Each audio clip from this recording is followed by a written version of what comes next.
అందరికీ నమస్కారం. Welcome to it's you TV. ప్రస్తుతం మనతో పాటు ఉన్నారు ప్రముఖ జ్యోతిష్కురాలు, జ్యోతిష్ విశారద, న్యూమరాలజీ విశారద, ములుగు రామలింగేశ్వర వరప్రసాద్ సిద్ధాంతి గారి ఏకైక కుమార్తె శ్రీమతి ములుగు శివజ్యోతి గారు. వారితో మాట్లాడి మరిన్ని విషయాలు తెలుసుకునే ప్రయత్నం చేసేద్దాం. అంతకంటే ముందు ఇటువంటి ఆధ్యాత్మికపరమైన వీడియోస్ కోసం ఇప్పుడే మన ఛానల్ని సబ్స్క్రైబ్ చేసుకోండి. నమస్కారం అమ్మా. నమస్కారం అండి. శ్రీ గురుభ్యో నమః. అమ్మ, ఇప్పుడు ధనస్సు రాశి గురించి చెప్తారా? వీళ్ళు ఎటువంటి హోమాలు చేసుకోవాలి, ఇంట్లో ఎటువంటి పూజలు చేసుకోవాలి? వీళ్ళకి వచ్చేసరికి చతుర్థ స్థానంలో శనేశ్వరుడు, అష్టమ స్థానంలో గురుగ్రహము, రవిగ్రహము ప్రస్తుతం వచ్చేసరికి. రేపు శ్రావణ మాసంలో కొంచెం మారుతుంది, పర్వాలేదు. కానీ అష్టమ స్థానంలో ఉన్నటువంటి గురుగ్రహం అంతగా ఉపయోగపడకపోవచ్చు. కొంచెం ఏంటంటే దైవ కార్యక్రమాలు, ఆధ్యాత్మిక కార్యక్రమాలు, విరాళాలు ఇవ్వటము, పితృదేవతల కార్యక్రమాలు చేసుకుంటే వీళ్ళకి చాలా వరకు కలిసి వస్తుంది. వీళ్ళకి ఏంటంటే 4వ ఇంట శనేశ్వరుడు సంచారం ఉంది కాబట్టి ఇంట్లో ఏదో ఒకటి జరుగుతూనే ఉంటుందమ్మా. వీళ్ళకో వాళ్ళకో బాగాలేకపోవడం, వాళ్ళో వీళ్ళో వచ్చి గొడవ పెట్టుకోవడము. భార్యాభర్తలు పాపం వాళ్ళిద్దరు అన్యోన్యంగానే ఉంటారు. వాళ్ళకు వచ్చిన పెద్ద సమస్య ఏం లేదు, వాళ్ళ లోపం ఏం లేదు. ఈ 3వ వ్యక్తి వస్తారు. ఏదో మీరు ఇక్కడ పెట్టుబడి పెట్టారా, అక్కడ పెట్టుబడి పెట్టలేదు, మీ జీవితం బంగారంలాగా మారిపోయేదని ఏదో ఉచిత సలహా ఇచ్చి వెళతారు. ఇక అంతే, అయిపోయింది. కొబ్బరికాయ కొట్టి శంకుస్థాపన చేశాడు గొడవకి. ఇక అక్కడి నుంచి ఎక్కడికో వెళ్ళిపోతారు. ఇది ఒక ఉదాహరణ నేను చెప్పింది. వీళ్ళకి బయట నుంచే వస్తుంది సమస్య. ఏదో నరదిష్టి, ఏడుపులు, వీళ్ళకేమో అప్పులు ఉంటాయమ్మా. ఆ అప్పులు తీర్చడం కోసం వీళ్ళేంటి రోజుకో 2 గంటలు ఎక్స్ట్రా ఖర్చు పెడదాము, రోజుకు ఒక 2 గంటలు ఎక్స్ట్రా కష్టపడదాము, గంట ముందు వెళ్ళి షాప్ తీద్దాము, గంట ఆలస్యంగా తీద్దాము. భార్య సహాయం తీసుకుంటారు, భర్తకు బాగాలేకపోతే భర్త కావాలంటే వీళ్ళ సహాయం. ఇలా ఇద్దరు అన్యోన్యంగా ఉంటారు. పిల్లలు కూడా వీళ్ళకి అనుకూలంగానే ఉంటారు. ఇదిగో వీళ్ళు వచ్చేసారు, పొద్దునే ఊరు నిద్ర లేక ముందరే వచ్చేసారు, వీళ్ళకి ఎంత డబ్బుల మీద ఇదో అన్నట్టు బయట వాళ్ళు మాట్లాడుతుంటారు. వీళ్ళకి ఎలా ఉంటుందంటే, నా చెప్పులు నువ్వు తొడుక్కోవాలా, నా మీద ఏం అప్పు ఉందో నీకు తెలీదు, నేను ఏం పప్పు వండుకుంటున్నానో తెలీదు, ఏడుపు మాత్రం ఇంత పడుతున్నారు నా మీద అని వీళ్ళు బాధపడుతుంటారు. అయిన వాళ్ళే ఏడుస్తుంటారు వీళ్ళని చూసి. లేదురా నాయన, మా పరిస్థితి బాగాలేదు, మేము అష్ట కష్టాలు పడుతున్నాము, నానా యాతన పడుతున్నాము, మా గొడవలు ఏమీ వద్దు, ఓ పూట మంచిగా మాట్లాడండి అంతే చాలు, మీరు ఒక ముద్ద కూడా పెట్టద్దు అని వీళ్ళు అన్నా కూడాను అలా ఉండదు పరిస్థితి. నువ్వు అంత కష్టపడుతున్నావు, మాకు ఇది ఇవ్వు, నువ్వు ఇంత చేస్తున్నావు, మాకు ఇవ్వటానికి ఏంటి. వీళ్ళు అధర్మంగా వీళ్ళని ఏదో నెట్టాలని, మా పిల్లవాడికి సిఫార్సు చేయించు, నీకు వాళ్ళు తెలుసు కదా వీళ్ళు తెలుసు కదా, రికమెండేషన్ చేయిస్తావా లేదా, చేయిస్తేనే మీ ఇంటికి వస్తా, లేకపోతే నీ పరువు తీసేస్తాను, ఇలా ఇబ్బంది పెట్టే వాళ్ళు కూడా ఉంటారు. ఇది చాలా అంటే చాలా మనస్క్షోభ గురించి అమ్మా. వీళ్ళకి బయట నెగ్గుకు రాగలుగుతామా లేదా అన్నది కాదు, ఈ మానసిక క్షోభే ఎక్కువైపోతుంటుంది. ఏంటి వీళ్ళంతా ఇలా మాట్లాడుతున్నారు, నా వాళ్లే కదా అని వీళ్ళు ఫీల్ అవుతుంటారు. వీళ్ళు అష్టగణపతి పీఠం ఇంట్లో ఉంచుకోవాలి.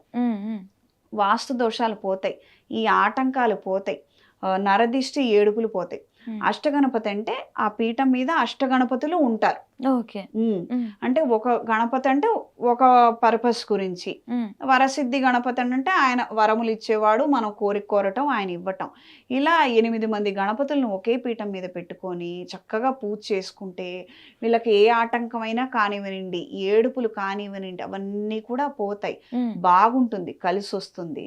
వీళ్ళ అఘోర పాశుపత హోమం చేయించుకోవాలి. దాని వలన వీళ్ళకి ఐశ్వర్య ప్రాప్తి, కుటుంబ అభివృద్ధి అనేది కలుగుతుంది.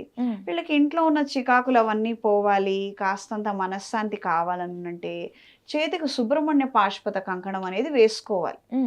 సుబ్రహ్మణ్య స్వామి వారికి పూజ చేసుకోవడం వల్ల ఏం జరుగుతుందంటే మనశ్శాంతి పొందుతారు. పూర్వజన్మలో ఏం పుణ్యం చేసామో ఏం పాపం చేసామో మనకి తెలీదు, ఏదో నలత శరీరంలో కావచ్చు, ఇంట్లో కావచ్చు, ఏదో ఒక ఇబ్బంది ఉంది కదా, అది ఎక్కడి నుంచి వచ్చిందో తెలియదు. అలాంటి కర్మలను పోగొట్టాలంటే సుబ్రహ్మణ్య స్వామి వారి ఆరాధన చేసుకుంటేనే అది నెరవేరుతుంది. ఇంకొకటి, చిన్నపిల్లలకు కూడా అనారోగ్యాలు వస్తున్నాయి ఈ మధ్య, మాట్లాడకపోవడము, డిసార్డర్స్లోకి వెళ్ళిపోవడము, డెవలప్మెంట్ ఇష్యూస్ ఉన్నాయి. వాళ్ళు కూడాను దక్షిణామూర్తి సుబ్రహ్మణ్య స్వామి రెగ్యులర్గా పూజ చేయడము, జాతకంలో ఏమైనా దోషాలు ఉన్నాయా అన్న చెక్ చేసుకోవడము. ఉమ్, మా వాడికి 10 సంవత్సరాలకు మాటలు వచ్చాయి, వాడి పిల్లవాడే కాబట్టి వీడికి 10 సంవత్సరాలకు మాటలు వస్తాయంటే అప్పుడు ఆయనకి ఎందుకు మాటలు రాలేదో తెలియదు. అవునవును. అవునా కదా? ఉమ్, ఇప్పుడు వీడికి ఎందుకు రావట్లేదు అన్నది మాత్రం తెలుసుకోవాలి. కరెక్ట్. అర్థమైందా? జెనెటికల్గా వీళ్ళ వంశంలో అంతా కూడా లేటుగానే మాట్లాడుతున్నారులే అని వదిలేసే ప్రసక్తి మాత్రం లేదు ఇప్పుడు. ఉమ్, ఎందుకనంటే బయటంతా కూడా కెమికల్స్ తోటి ఉన్నటువంటి ఫుడ్, నువ్వు పండించుకొని తిన్నది ఏమీ లేదు, అది వచ్చింది ఏంటో నీకు తెలియదు. ఉమ్, తల్లిగారు బిడ్డ కడుపులో ఉన్నప్పుడు తింటున్నారు, ఉమ్, ఏ పాయిజన్ వెళ్ళిందో, ఉమ్, దానివల్ల వాడికి ఏమి ఇబ్బంది వచ్చిందో. ఉమ్, ఉమ్, పూర్వం అంటావారా తల్లి ఇన్ని కెమికల్స్ లేవు లేవు. లేవు కదా, ఉమ్, కాబట్టి పర్వాలా. ఉమ్, నిస్సందేహంగా అదేదో బాలరిష్ట దోషం వల్ల వాడికి నిదానంగా సరిపోయింది. ఉమ్, ఇప్పుడు బాలరిష్ట దోషంతో పాటుగాను బయట ఎన్నో ఆ జరుగుతున్నాయి. పరిస్థితులు బాలేవు. జ్యోతిష్యం చెప్పేటప్పుడు కాలమాన పరిస్థితులని దృష్టిలో ఉంచుకొనే చెప్పాలి. ఉమ్, ఉమ్, అర్థమైందా? అప్పుడు అదే గ్రహం ఇప్పుడు ఇదే గ్రహం కదా, మరి ఎందుకు మారిందనంటే అప్పుడు కాలం వేరు. అప్పుడు ఇంటి బయట ఇంటి వెనకాల చెట్లు ఉండేది, ఉమ్, ఉమ్, కొనేవాళ్ళు కాదు, ఏదో ఇరుగు పొరుగు వాళ్ళు పంచుకోవటమే. ఉమ్, ఇప్పుడు ఏముంది, ఇరుగు పొరుగు ఏమీ లేదు, ఉమ్, మట్టే లేదు, ఫ్లాట్లలో ఉంటున్నాము, అవును. బయటంతా కొనుక్కోవడమే. అప్పుడు కాలం ఎలాంటిది, అది వేరు. ఉమ్, 10 మంది పిల్లలు కలుసుకునేవాళ్ళు, ఉమ్, 10 మందిలో 2 మాట్లాడేవాళ్ళు కాదు, అరుగు దగ్గర చెట్టు కింద ఆడుకునేవాళ్ళు, బాగుండేది, ఉమ్, ఆహ్లాదకరంగా ఉండేది. ఇప్పుడు అలా మాట్లాడుతున్నారా పిల్లలు? ఉమ్, ఎవరి ఫోన్లలో వాళ్ళు, ఎవరి దాంట్లో వాళ్ళు ఉన్నారు. ఉంటున్నారు. అవును. స్కూల్కి వెళ్ళినా కూడా టీచర్ గారు మాట్లాడొద్దనే చెప్తారు. ఉమ్, ఉమ్, ఈ పీరియడ్ అంతా మాట్లాడకుండా ఆవిడేం వదిలేరు కదా. అవునవును. అవునా? మరి వీడికి ఎప్పుడు వస్తాయి మాటలు, ఉమ్, ఎలా మాట్లాడతాడు? అది ఇక్కడ ఏదో ప్రాబ్లం ఉంది. ఉమ్, ఉమ్, అది గ్రహ సంబంధమైంది, పైగా బయట జరుగుతున్న దానికి సంబంధించి ఏదో జరిగింది కాబట్టి ఇమీడియట్గా స్టెప్ తీసుకోవాలి. ఉమ్, ఉమ్, ఏ వయసు అయినా కానీ, 2 ఏళ్ళు కావచ్చు, 3 ఏళ్ళు కావచ్చు, చిన్నవాడే కదా వెయిట్ చేద్దాం అంటానికి లేదు. ఉమ్, ఎంత ఎర్లీగా నువ్వు ప్రాబ్లం ఏమైనా ఉందా అని తెలుసుకుంటే దాన్ని బట్టి నువ్వు పరిష్కరించుకోగలుగుతావు. కరెక్ట్. అర్థమైందా? ఉమ్, సమస్య లేదని చెప్పారనుకో ఇక తిరుగులేదు, ఉమ్, ఉమ్, వదిలేసాయి, ఉమ్, నువ్వు నిశ్చింతగా ఉండొచ్చు. ఉమ్, కానీ సమస్య ఉందో లేదో తెలుసుకోవడానికి కూడా వీళ్ళు జాము చేస్తున్నారు. ఉమ్, ఉమ్, దీని వలన ఏమవుతోంది, పరోక్షంగా పిల్లలు దెబ్బతింటున్నారు. కరెక్ట్. పిల్లలకి 10 సంవత్సరాలు వచ్చాయి, వాడు మాట్లాడలేడు, కమ్యూనికేషన్ స్కిల్స్ లేవు, అమ్మ కూడా వచ్చి తినిపిస్తేనే తింటాడు, ఆకలని అడగలేడు పిల్లవాడు, మరి ఇబ్బంది పడ్డట్టేగా వాడు. ఉమ్, నువ్వు పరోక్షంగా వాడికి నువ్వు ద్రోహం చేసినట్టే అవును. నా దృష్టిలో అయితే. కరెక్ట్. కరెక్ట్. అవునా కాదా? ఉమ్, ఉమ్, నువ్వు ఎందుకు ఎజంప్షన్ చేసుకుంటున్నావు? నీకు తెలియదు కదా.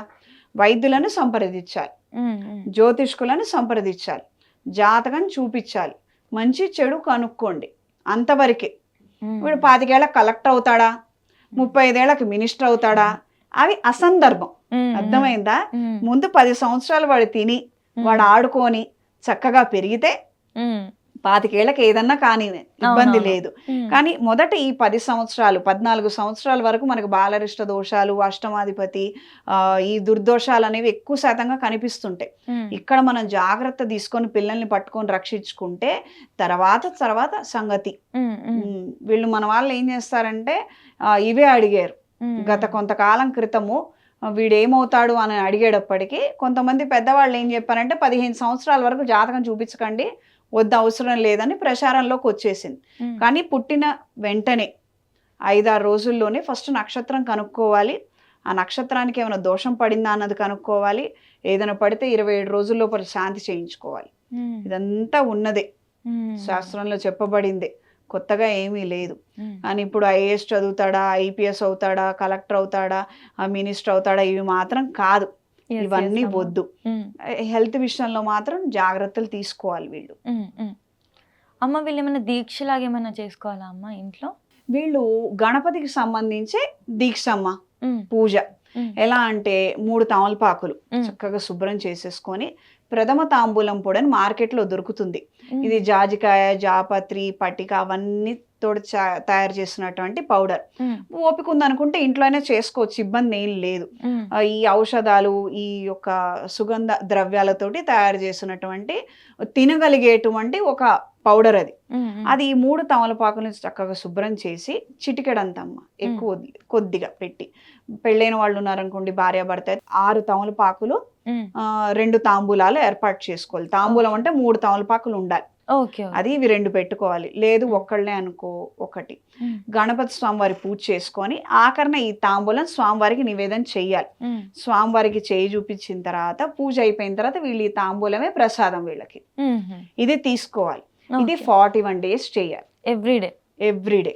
ఓకే అమ్మ. అది 41 days చేస్తే వీళ్ళకి వాక్శుద్ధి వస్తుంది, ఆలోచన బాగుంటుంది, వీళ్ళు ఏదైతే అనుకుంటారో అది నెరవేరుతుంది, చక్కగా చేయగలుగుతారు. ఇప్పుడు వెళ్ళి ఎక్కడో ఇంటర్వ్యూకి ఇవ్వాలి, ఇక్కడ ఇంటర్వ్యూ చక్కగా ప్రెజెంట్ చేయగలుగుతారు. మంచి బోర్డ్ మీటింగ్ ఉంది, ప్రెజెంటేషన్ ఇవ్వాలి, అది కరెక్ట్గా జరుగుతుంది. అంటే నువ్వు స్వామివారి ప్రసాదం తీసుకోవడం వలన, అది ఇలాంటి విశేష ద్రవ్యాలతోటి నువ్వు తీసుకోవటం వలన నీకు మంచి జరుగుతుంది, నీ ఆరోగ్యానికి కూడా మంచి జరుగుతుంది. ఖచ్చితంగా అమ్మ, చాలా మంచి విషయాలు చెప్పారమ్మా. అంటే నిర్లక్ష్యానికి వెళ్ళకుండా ఇప్పుడున్న కాలానికి తగ్గట్టుగా కొన్ని మారుతాయి అన్నారు కదా, చాలా మంచి విషయం. అందరూ ఇది తెలుసుకొని పాటించగలిగితే ఎంతో సంతోషం. ధన్యవాదాలమ్మా.